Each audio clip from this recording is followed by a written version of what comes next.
বিপদনিক মণিরঞ্জন বাবু একা হাতে একমাত্র ছেলে অমিয়রঞ্জনকে বড় করে তোলেন।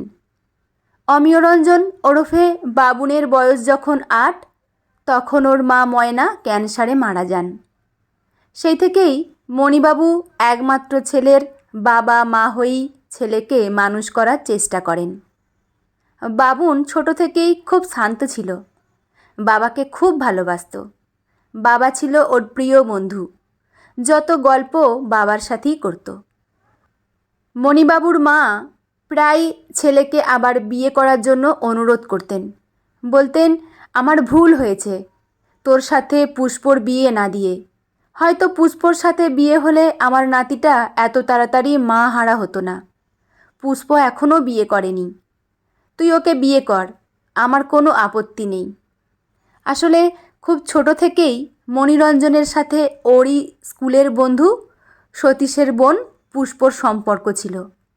পুষ্পকে দেখতে শুনতে ভালো, কিন্তু পায়ের দোষ আছে, মানে একটা পা রিকেটে সরু হয়ে গেছে, তাই খুব কষ্ট করেই চলাফেরা করে। এই জন্যই পুষ্পকে মণিবাবুর মা পছন্দ করতেন না। বলতেন, একমাত্র ছেলের বউ যদি খুঁড়িয়ে চলে, তাহলে আত্মীয় স্বজনের কাছে মুখ দেখাবো কী করে। কিন্তু ছেলে যখন নাছোড়বান্দা, তখন উনি ওনার মাথার দিব্যি দিয়ে বসেন। বাপ মরা ছেলেটার কাছে মাই সব, তাই একসময় ঠিক করে উনি বিয়েই করবেন না। অবশেষে ওনার বাল্যবন্ধু সরলার মেয়ে ময়নার সাথে এক প্রকার জোর করেই মণিকে বিয়ে দিয়ে দেন। কিন্তু 2 বছরের মাথায় যখন ময়না অন্তঃসত্ত্বা, তখন ওর ক্যান্সার ধরা পড়ে। অনেক চিকিৎসা চলে, কিন্তু কিছু কাজ হয়নি। বাবুনের যখন 8 বছর বয়স, তখন ময়না মারা যায়। ময়না মারা যাওয়ার পর মণিবাবুর মা অনেকবার ছেলের বিয়ে দেওয়ার চেষ্টা করেন, কিন্তু মণিবাবু মায়ের কথা অগ্রাহ্য করেন। উনি কিছুতেই বিয়ে করতে রাজি হননি। উনি জানেন, বাবুনকে ভালো রাখতে গেলে দ্বিতীয়বার বিয়ে করা উচিত হবে না, তাই মায়ের কথা নস্যাৎ করে দিয়ে নিজের হাতে ছেলে মানুষ করার কাজে লেগে পড়েন। বার্ধক্যজনিত কারণে কয়েক বছরের মধ্যে ওনার মাও সংসারের মায়া কাটিয়ে না ফেরার দেশে পাড়ি দেন। তখন আরও সমস্যায় পড়তে হয় মণিবাবুকে। আগে তবু ওনার মা বাবুনকে কিছুটা হলেও দেখতে পারতেন। নিদেন পক্ষে বাবুন স্কুল থেকে ফিরলে দরজা খুলে দিয়ে খাবার দাবার এগিয়ে দিতেন। ওনার মা মারা যাওয়ার পর বাবুনকে নিয়ে তাই খুব সমস্যায় পড়েন মণিবাবু। উনি চাকরি করেন, সকালবেলা অফিসে যান আর সন্ধ্যার সময় বাড়ি ফেরেন।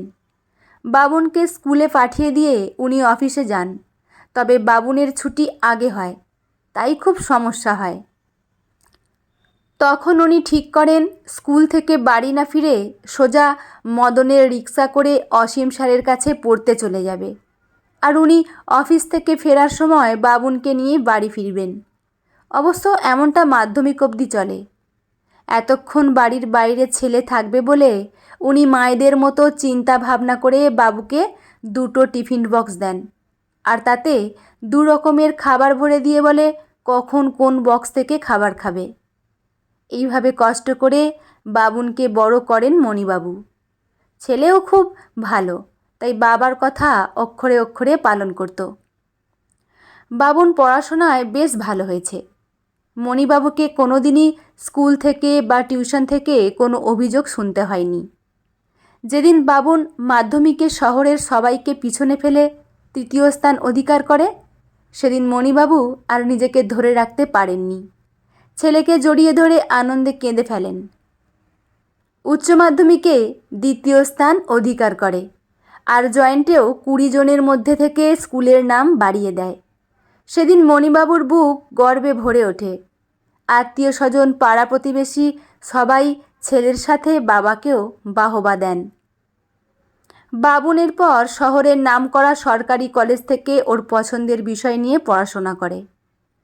একসময় পড়া শেষ করে এক বিদেশি কোম্পানিতে চাকরি পায়। মণিবাবুরও অবসর নেওয়ার সময় হয়ে যায়। বাবা ছেলের সংসার বেশ ভালোই চলছে। মণিবাবু এবার ছেলের বিয়ে দেওয়ার জন্য উঠে পড়ে লাগেন। উনিই পছন্দ করে বাবা মায়ের একমাত্র মেয়ে রঞ্জিনীকে ছেলের বউ করে আনেন। রঞ্জিনীও চাকরি করে।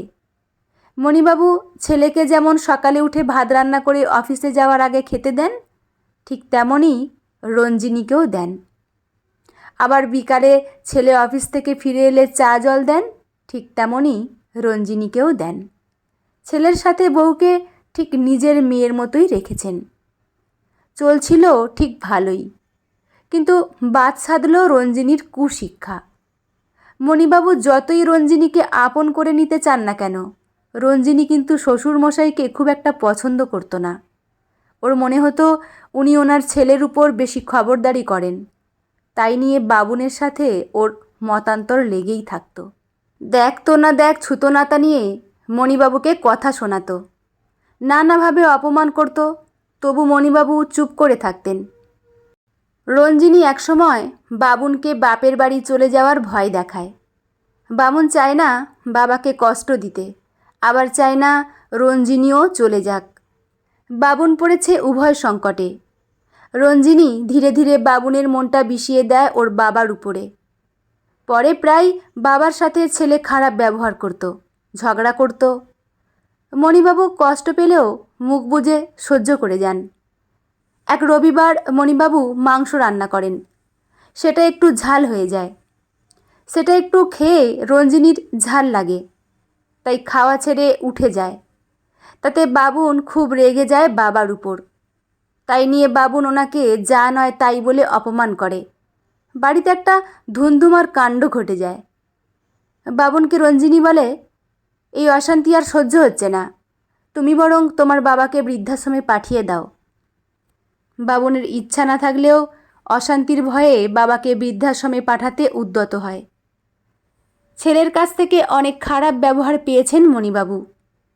তাতে যা কষ্ট পেয়েছেন তার থেকে বেশি কষ্ট পেয়েছেন ওনাকে বৃদ্ধাশ্রমে চলে যাওয়ার কথা বলাতে। মনে মনে স্থির করে নেন, এইভাবে চুপ থেকে পড়ে পড়ে মার খাওয়ার দিন শেষ, এবার রুখে দাঁড়াতে হবে। সেদিন রঞ্জিনী আর বাবুন অফিস থেকে ফিরে একটা সামান্য কারণে যখন বাবার সাথে খারাপ ব্যবহার করে, তখন মণিবাবু বুকে অনেক কষ্ট নিয়েই ওদের বলেন, এটা আমার বাড়ি, তোমরা আমার বাড়িতে আছো সেটা ভুলে যেও না। আর আমি এই বাড়ির মালিক, মালিকের সঙ্গে কেমন ব্যবহার করতে হয় সেটা নিশ্চয়ই বলে দিতে হবে না। তোমাদের এখানে থাকতে অসুবিধা হলে চলে যেতে পারো আমার বাড়ি থেকে। রঞ্জিনী বলে, চলে তো যাব, তার আগে আমাদের পাওনা গণ্ডা বুঝে নিয়ে যাব। আমার সম্পত্তির এক কণাও তোমাদের দেব না। আমি আমার বাড়ি আর জমি জায়গা এক সংস্থাকে লিখে দেব বলে ঠিক করেছি, যারা আমার এই জায়গায় বৃদ্ধাশ্রম বানাবে। আমার সব ব্যবস্থা করা হয়ে গিয়েছে। এখানে আমার মতো সব হতভাগারা থাকবেন, যাদের আমার মতো কুলাঙ্গার ছেলে আছে। আমি সব ব্যবস্থা করেই রেখেছি। দুদিনের মধ্যে এই বাড়ি দখল নিতে আসবে সেই সংস্থা। আগে ভাগে তোমাদের জানিয়ে রাখলাম, তোমরা বেরিয়ে যাও এই বাড়ি থেকে। রঞ্জিনী কিছু বলতে গেলে মণিবাবু ওকে থামিয়ে দিয়ে বলেন, এটাই আমার শেষ কথা, তোমরা এখন আসতে পারো। সত্যি সত্যি উনি ওনার সমস্ত সম্পত্তি থেকে ছেলেকে বঞ্চিত করে সেই সংস্থাকে দান করে দেন, যারা এখানে বৃদ্ধাশ্রম বানায়। এখানে একদম দুস্থদের বিনা পয়সায় থাকতে দেয়া হয়। মণিবাবু কেবল বাড়িটা দিয়েই ক্ষান্ত হননি, ওনার সারা জীবনের জমানো সমস্ত স্থাবর অস্থাবর সঞ্চিত অর্থ দিয়ে ওখানেই থেকে যান এক আশ্রমিক হিসেবে। অবশ্য ওনার জন্য আলাদা করে একটা ঘর বাথরুম উনি নিজেই রেখে দেন, নিজের মতো করে থাকবেন বলে। তবে আশ্রমিকদের সাথেই খাওয়া দাওয়া করেন। একদিন বাবুনের বয়সেরই একটা ছেলে এসে এক বৃদ্ধাকে এখানে রেখে যায়। হঠাৎ করেই মণিবাবু দেখতে পান পুষ্পকে। শরীর একদম ভেঙে গেছে। ওর যা বয়স তার থেকে বেশি, মানে মনে হচ্ছে 70 পেরিয়ে গেছে। সেই খুঁড়িয়ে খুঁড়িয়ে কষ্ট করেই হাঁটছে। মণিবাবু ওকে যে এখানে এইভাবে দেখতে পাবে ভাবতেই পারেননি। উনি জানতেন পুষ্পর বিয়ে হয়ে গেছে, তাহলে এখানে কেন? উনি পুষ্প বলে ডাকতেই পুষ্প পিছন ফিরে অবাক চোখে তাকিয়ে থাকেন মণিবাবুর দিকে। মণিবাবু বলেন, চিনতে পারছো না পুষ্প? আমি মণিরঞ্জন সান্যাল, তোমার দাদার বন্ধু। পুষ্প চিনতে পেরে মণি দাদা বলে কেঁদে ফেলে। ওনার কাছ থেকেই মণিবাবু জানতে পারেন পুষ্পর দাদা বৌদি কেউই বেঁচে নেই। যে ওকে দিতে এসেছিল সে ওর ভাইপো। পুষ্পর বিয়ে হয়েছিল ঠিকই, কিন্তু কয়েকদিন পরেই ওকে বাপের বাড়িতে তুলে দিয়ে যায় ওর স্বামী। কারণ উনি যে অন্য নারীতে আসক্ত ছিলেন। টাকা আর সম্পত্তির লোভে ওকে বিয়ে করেছিলেন, কিন্তু যখন জানতে পারেন সেসব কিছুই ওনাকে দেয়া হবে না, তখন ওকে বাপের বাড়ি বসিয়ে দিয়ে যায়। তাই দাদা বৌদির সংসারে আবার ফিরে আসে। দাদা ওর নামে কিছু টাকা রেখে গিয়েছিল, সেসব টাকা ওর ভাইপো ওর কাছ থেকে নিয়ে এখানে দিয়ে গেছে। মণিবাবুর চোখ দিয়ে জল গড়িয়ে পড়ে পুষ্পর দুঃখের কথা শুনে। এই শেষ বয়সে এসে মণিবাবু বুঝেছেন এবার নিজের জন্য বাঁচতে হবে, কেউ কারো নয়। যে ছেলেকে ভালো রাখবেন বলে নিজের জীবন নষ্ট করেছেন, সেই জীবন হয়তো ফিরে পাবেন না, তবে নিজের ইচ্ছা তো পূরণ করতেই পারেন।